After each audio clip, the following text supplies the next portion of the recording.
Driver मास पुरी जिले में समाप्त आज जिलापाल कार्यालय सरकार को आज वर्ष थरे नुह कि 2 थर नुह आज 3 थर ये दाबी पत्र दे सरकार आमको जी सुभाष सिंह सार आम दायित्व नहीं मिछ प्रतिश्रुति देखिए 3 मास लगे लेकिन आज 1 वर्ष कर तथापि आम कौन सुरक्षा ना कि आम कौन दाबी घोषणा कले ना तेणुक स्वतंत्र रूपे ओडिशा ड्राइवर महासंघ पुनर्बार नवीन सरकार पाखु दंडवत यात्रा मारी मारी संबलपुर आसुँच रास्त जदि किसी असुविधा हुए कि किसी प्रति क्षति सृष्टि हुए आम कलेक्टर साहब किसी दाबी पत्र नहीं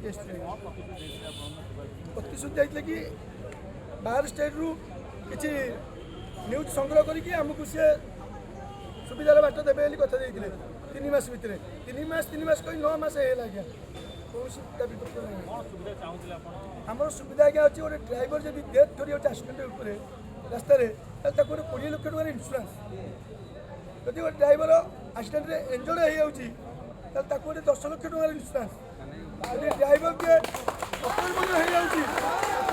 लाख टकर इन्शुरांस एवं 55 वर्ष पर गोटे किसी बाध्यतामूलक पेंशन आज्ञा ड्राइवर मान जो लाइसेंस बातिल कर रास्तार सुरक्षा रास्त 100 किलोमीटर डिस्टेंस शौचालय व्यवस्था विश्राम व्यवस्था जहाँकि रास्ता कड़े गाड़ी रखिकी परिश्रा बसिक आसला फाइन कटाई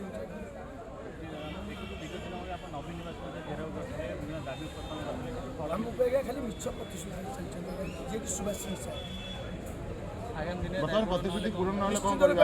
सार आंदोलन डाकरा देवु चलैबू चलैबू। धन्यवाद।